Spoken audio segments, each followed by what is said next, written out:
Thank you to the administration and the Center for Scholarship and Faculty Development for their support of this lecture series.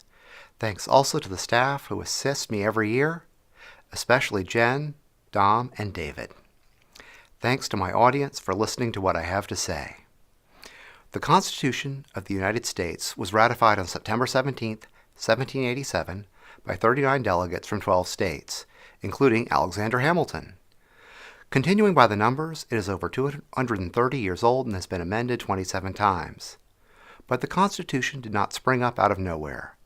Numerous traditions of law and practice contributed to it, and numerous books and scholars have traced various lines of intellectual and legal genealogy. But I am most interested in what the U.S. Constitution took from classical traditions, especially the cultures, plural, of ancient Greece and Rome.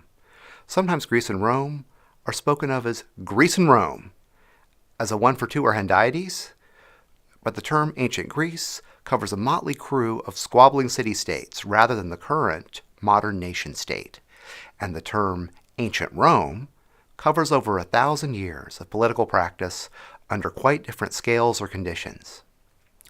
The preamble reads, "We, the people of the United States, in order to form a more perfect union, establish justice, ensure domestic tranquility, provide for the common defense, promote the general welfare, and secure the blessings of liberty to ourselves and our posterity, do ordain and establish this Constitution for the United States of America."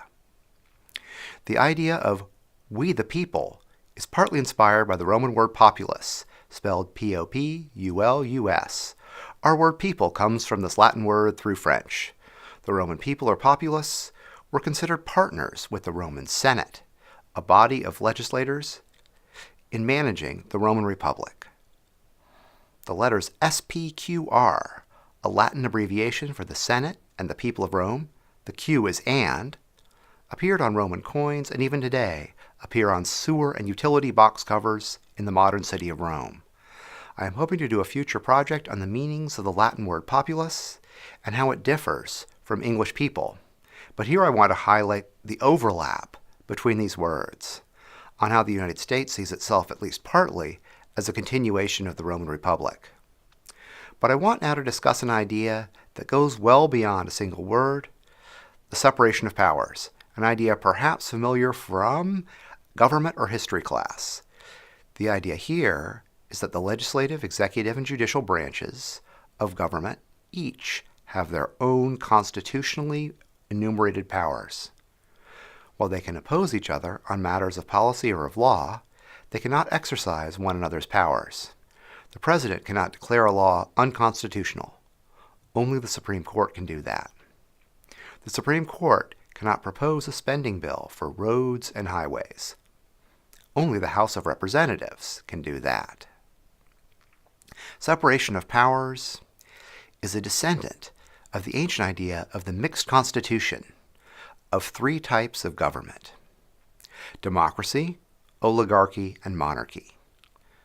Democracy is ruled by the people, often through votes on proposals prepared by subcommittees.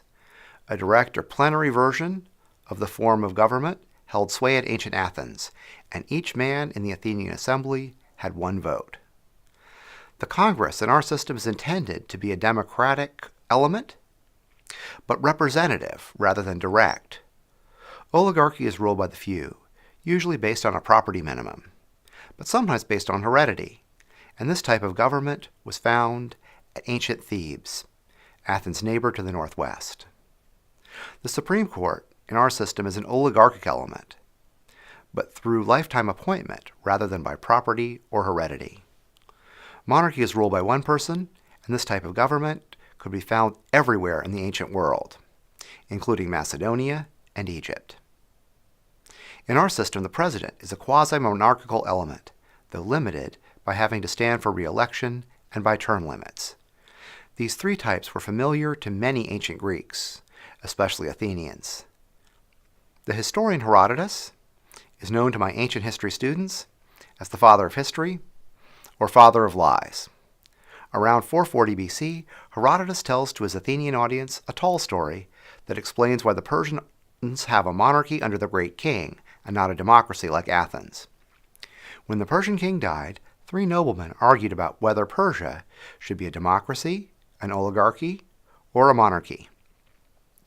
Each form of government has its weaknesses. Democracy has policy zigzags, or gets out of control like a river in flood. Oligarchy becomes bogged down in personal rivalry among the oligarchs, and monarchy allows one man to get away with insulting or murdering his enemies. Darius, advocate of monarchy, proposed that the 3 men ride their stallions to a well-known suburban area of the Persian city of Susa on a set day, and whoever's horse neighed first would decide Persia's form of government. Darius rigged the contest by having his stallion visit the meadow earlier and mate with the mare on that very spot. So when the horses reached the meadow, some days later, Darius's horse neighed first because of his happy memories. Darius not only kept Persia a monarchy, but also became himself the great king of Persia. Later on in his reign, he invaded Greece, only to be repulsed in a close battle with the allied Greek city-states at Marathon. The messenger who ran to Athens to report the Persian loss gave us the modern marathon race, 26.2 miles. Herodotus also describes this event, but a bit more truthfully.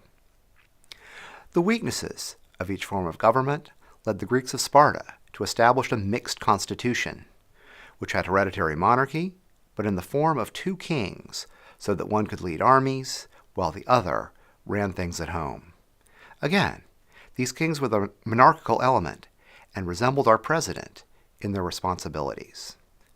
The Spartans also had a small council of 30 called the Gerousia, or Old Guy Group, to debate and propose policy. And it was made up of the 2 kings, plus Spartan aristocrats who had survived past age 60 despite almost constant warfare.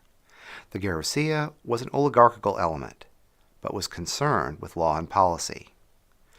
There were also 5 ephors, officials whose role was to veto laws that departed from tradition, to indict the kings if they committed misconduct, and to prevent changes to the system, as their legendary founder Lycurgus intended. The ephors resembled the Supreme Court in being an oligarchical element and in preventing unconstitutional action. Sparta also had a large assembly of free men, organized like the army, to vote yes or no on policies or on declarations of war. But debate and deliberation were limited. However, the assembly also elected the ephors. The assembly was a democratic element, but also the weakest part of the system. This system was admired in theory by many Greek political thinkers, although in practice the ephors were often much more powerful than the kings or assembly. The Spartan system was quite oriented towards self-preservation, and even continued to operate as a shadow of its former self when other powers, like the Kingdom of Macedon, effectively controlled Sparta. Aristotle, living in the 300s BC, is known today especially as the inventor of the scientific method, of testing a hypothesis by experiments. He moved several times throughout classical Greece, including Athens twice, and 2 different royal courts, Atarnes in Asia Minor and Macedonia in North Greece. At the Macedonian court, he became the teacher of the future ruler Alexander the Great. In other words, he experienced 2 different forms of government. He lived in the democracy of Athens and in monarchies with royal courts. He was very familiar with the shortcomings of each system. So his writings do not advocate monarchy. Aristotle does not recommend democracy over all the other systems either, as we might expect from his sojourn in Athens. Rather, he commends the Spartan-style mixed constitution, but he downplays the monarchical element to emphasize the mixture of oligarchy and democracy. Aristotle was very popular in early America, partly because of his thoughts about politics, which sees the political community or polis, an agglomeration of villages and household, as the fundamental unit. Aristotle also identifies legislative, executive, and judicial functions of government, but he does not divide them up in the same way as the U.S. Constitution. Moreover, Aristotle did not have many competitors. For example, Aristotle's teacher Plato could not serve as a useful political theorist because he advocated monarchy in the form of philosopher-king. Yet the young American state had just rejected monarchy as a possible form of government. Next to take up the mixed constitution in the ancient world was the Greek military officer and historian Polybius. Polybius came from the city of Megalopolis, literally big city. This city was part of the Achaean League, an alliance of southern Greek cities against both Sparta and Rome.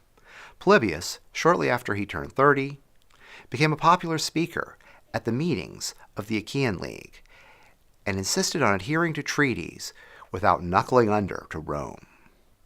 The Romans arrested him in 167 BC and took him to Rome as a hostage or political prisoner.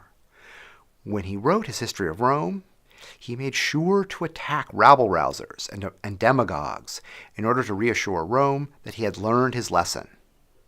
His history almost sneers at the common people, or the mob, even though they had applauded his speeches at plenary meetings of the Achaean League.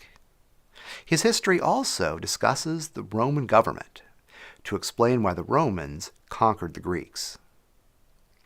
The Romans had a similar system of a mixed constitution during the Roman Republic, and Polybius praises it.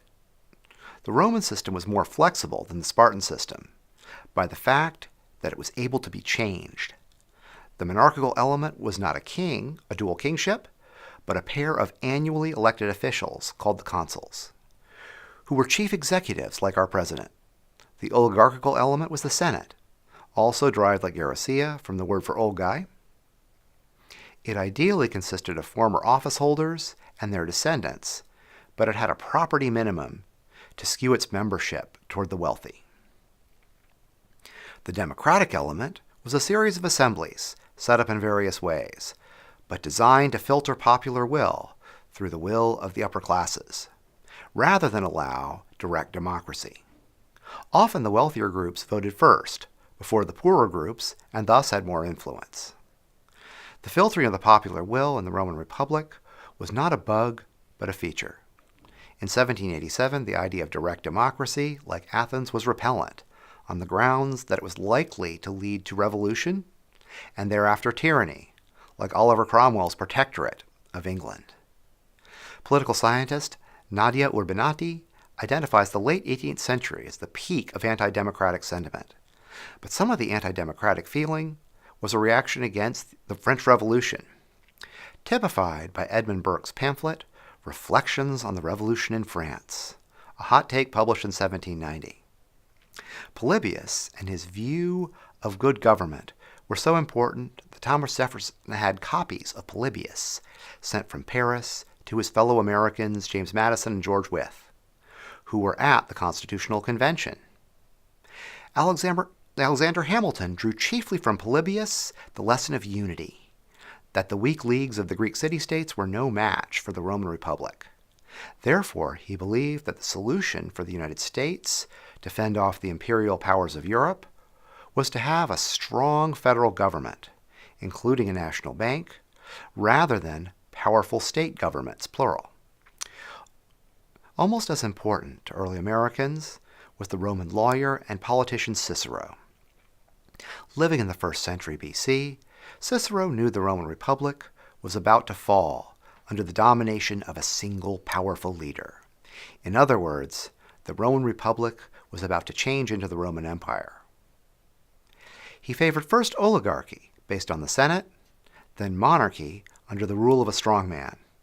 Cicero appeared to think that the republic could be saved if the strongman agreed to exercise restraint and to retire after reestablishing order. He hoped that Pompey the Great could serve as such a person, but this was not to be. Pompey died in a civil war in 48, leaving the Romans to the domination of Julius Caesar.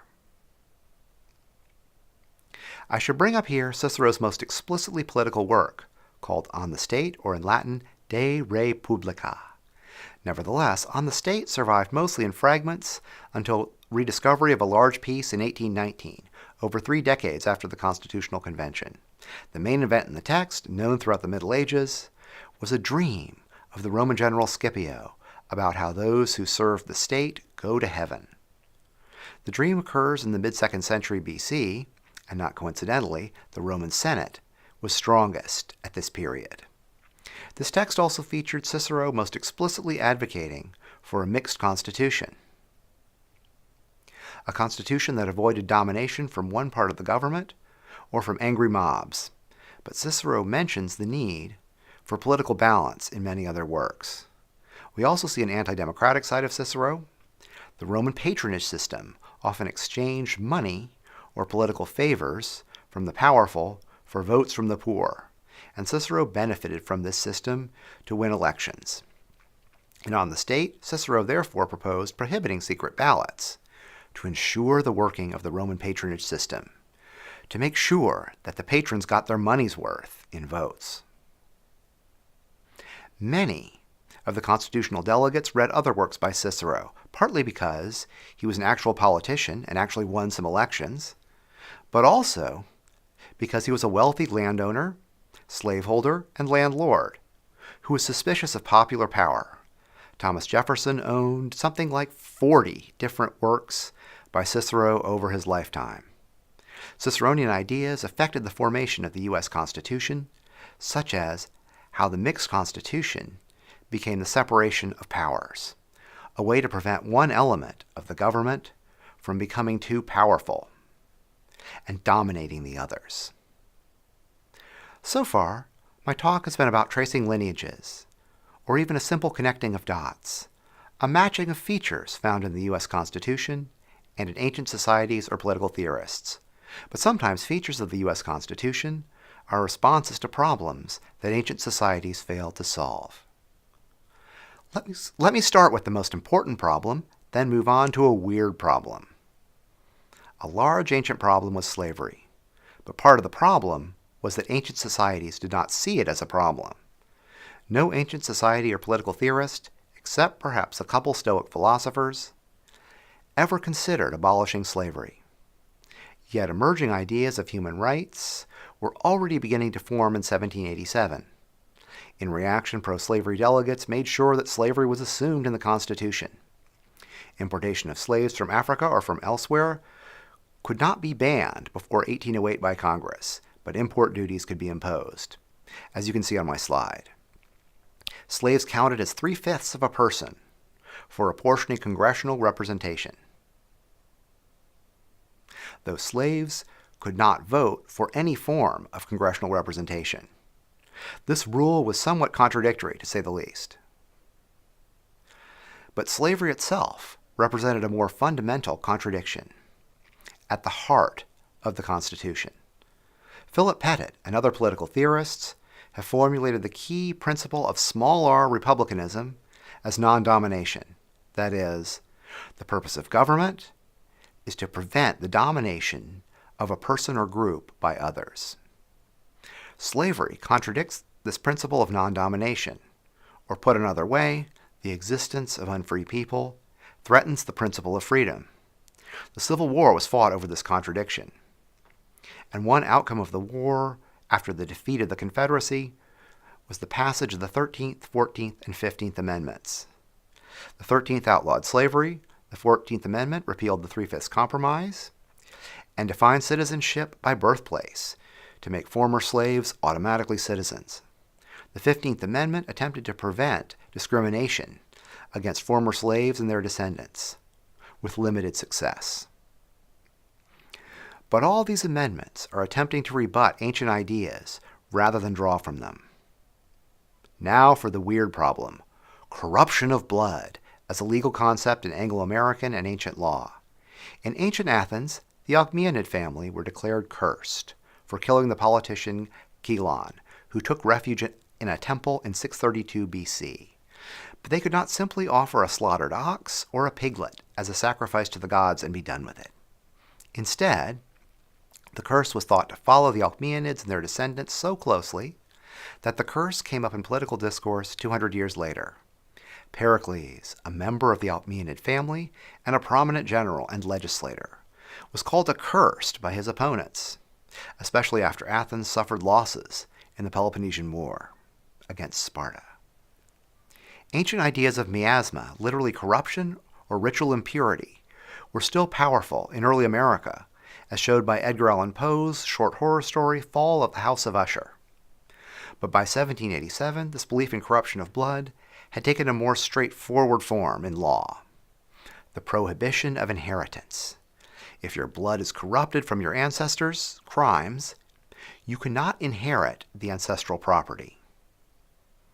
So in the article discussing the judicial branch of the federal government, specifically Article 3, Section 3, Clause 2, the U.S. Constitution reads, "The Congress shall have power to declare the punishment of treason. But no attainder of treason shall work corruption of blood or forfeiture except during the life of the person attainted."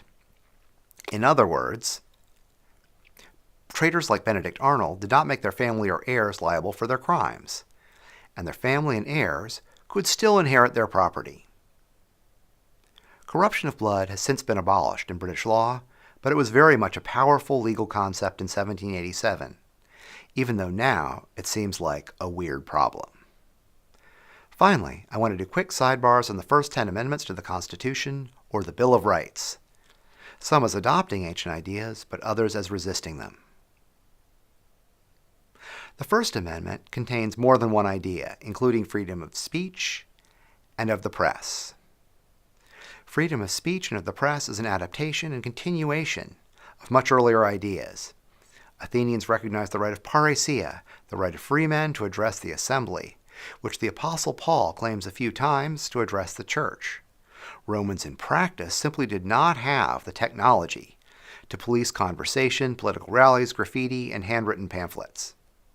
Classicist Joy Connolly has argued that the right to resist was built into Roman political culture and should be retained in ours. Of course, there are many other advocates for freedom of speech and of the press, notably British poet John Milton. In his treatise Areopagitica, the very name of that treatise refers to the hill of Mars in Athens, where the Apostle Paul defended Christianity with his parrhesia, or freedom of speech. But the First Amendment also prohibits the creation of an established religion for the United States. Lacking a state religion is a deliberate departure from ancient practice. All Greek cities stressed loyalty to both local and all Greek deities like Apollo. The Romans, during the empire, demanded sacrifice to an image of the emperor as a sort of loyalty oath. Under the Roman Empire, Christians were persecuted for refusing to offer such sacrifices. In the early modern period in various European countries, dissenters from the state religion had often become refugees and fled to other countries or to European colonies. Although not having an established religion was unthinkable in the ancient world, experiences of religious persecution led to America's not having a state religion. The Second Amendment reads, "A well-regulated militia being necessary to the security of a free state, the right of the people to keep and bear arms shall not be infringed." There is no ancient precedent for such a law, and the legal scholar Stephen Feiner calls it an indigenous peculiarity of America. Ancient cities would sometimes create militias to defend themselves, and ancient laws often assumed that people were carrying weapons or tools. They're the same word in ancient Greek. But ancient laws more often specify that weapons must be laid aside or confiscated. For example, Roman generals had to lay down their weapons for a victory parade or triumph in the center of Rome. In his Verrine orations, Cicero tells us that slaves in Sicily were not allowed by law to carry weapons or tools that could be used as weapons while they were unsupervised, since Sicily had been the site of more than one armed rebellion by slaves. The Second Amendment, then, goes against ancient precedent in specifying who can have weapons rather than who cannot. The Third Amendment forbids quartering soldiers in a house without the owner's consent. This is a response to British abuses of power in the colonial era, but again, it goes against all ancient precedent. From the Persian Empire onward, ancient states exercised the custom of angarum or angareon, that is, extracting labor, supplies, and housing from an area to support military operations. The key thing is that the extraction is temporary, and it allows the army to travel without having to bring absolutely everything with it. This custom lies behind Jesus' somewhat puzzling command to go the extra mile in response to a request for angereon or porter services. If anyone forces you to go 1 mile, go with them 2 miles. Matthew 5:41. Jesus suggests that performing more angereon than required might change someone's heart. Yet the authors of the Third Amendment tried to avoid having the government rely on angereon at all, and this amendment may partially explain why there's a fort or military facility in every state and territory of the United States. The Fourth Amendment forbids searches and seizures without legal warrants. All ancient societies had extensive networks of spies and informers.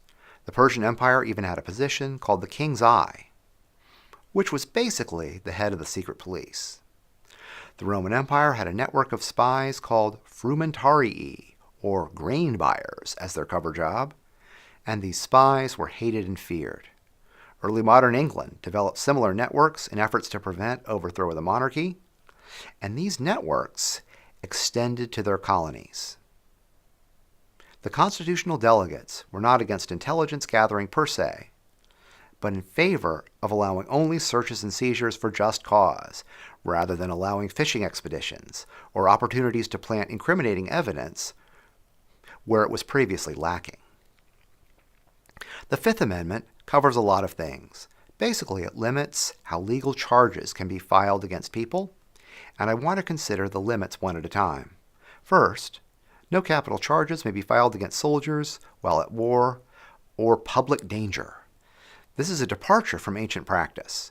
Roman judges called praetors traveled with their legionary armies to try cases against soldiers, treason, desertion, espionage, etc. And often the penalty was death. The Fifth Amendment does not allow double jeopardy, being tried twice for the same crime, and ancient Greek and Roman laws agreed with this principle.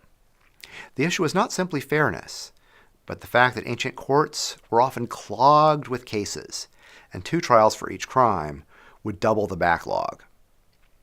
The Fifth Amendment forbids self-incrimination, and crime shows sometimes feature criminals taking the Fifth to avoid having to testify against themselves. Self-incrimination was not prohibited in the ancient world, but perhaps this clause was originally intended to prevent wives and slaves from testifying against husbands or masters, based on the ancient idea that slaves and wives are extensions of the legal identity of a free man. At the very end is the Takings Clause, forbidding the taking of private property without just compensation. The Takings Clause is also an innovation, especially since a good deal of Roman land was conquered and then granted or leased from the state. In fact, the English word confiscate comes from a Latin word meaning take and add to the public treasury. It is hard to imagine the Romans paying anyone for the land on which they built Hadrian's Wall in Britain or any of the aqueducts in Asia Minor. Many construction projects in Rome itself, such as the Golden House of Nero or the Praetorian Camp at the city's edge, involve the uncompensated taking of private land. But the Romans would resonate most with due process as one of the absolutely key restrictions on behavior. Without due process, things go downhill very quickly, and people lose trust in the legal system. The Sixth Amendment also focuses on due process. A speedy trial by impartial jury, no secret charges or witnesses, plus the right to the assistance of counsel, an advocate or lawyer. Juries were present here and there in the ancient world, and they are even mentioned by Homer on the shield of Achilles.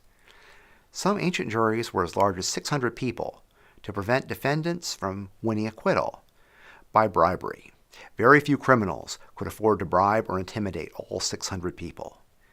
But current thinking about juries, including their smaller sizes, owes more to the Magna Carta and English common law than ancient precedent. Nevertheless, the idea of counsel is very Roman, and the Roman lawyer Cicero even identifies the role of the lawyer or advocate as essential to the functioning of the Roman Republic, as someone protecting individuals or groups from domination or from the loss of liberty. The Seventh Amendment specifies trial by jury for everything over $20. This amount has not been amended in over 230 years, even though that amount might be as high as $250 after adjusting for inflation. In practice, a lot of things go to small claims court, which lacks a jury. If you have ever watched Judge Judy, its television show, you have seen how small claims court works. But more important is the Seventh Amendment's insistence that civil suits follow due process, the rules of common law, rather than irregular or random procedures. Again, due process, or the rule of law, is an important ancient idea carried over into the Constitution. The Eighth Amendment specifies no excessive bail or fines, and no cruel and unusual punishment. The vagueness of these terms allows a lot of argument. What is excessive? What is cruel? The point of the first clause of the amendment, about excessive bail or fines, is not to put people in debt to the state for the near future or in perpetuity for the results of a judicial procedure. Debt slavery was a huge problem in a lot of ancient societies. One solution was the Jubilee or debt reset as described in the Hebrew Bible.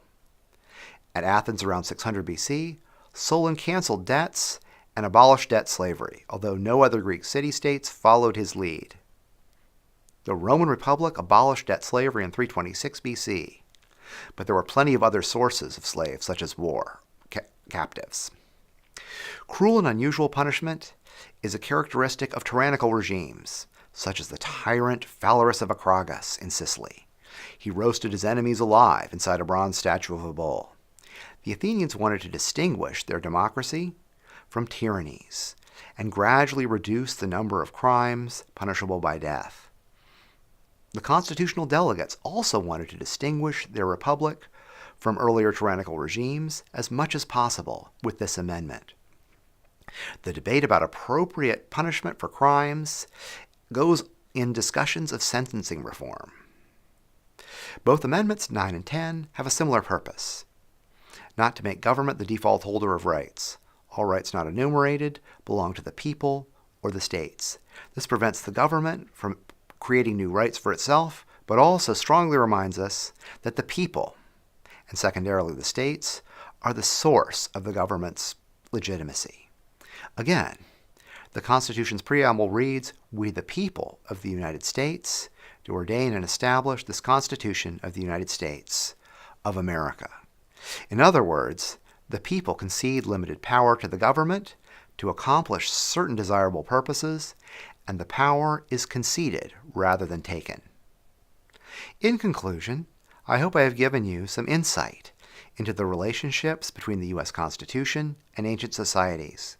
Some ideas were derived from ancient societies, but other ideas were resisted or reformed. In any case, our government was formed through debate and deliberation of constitutional delegates, rather than through the neighing of a horse. I hope that you will remember something from my talk on Constitution Day, September 17th, and I hope that there will be many more Constitution Days for us to celebrate. Thank you for coming.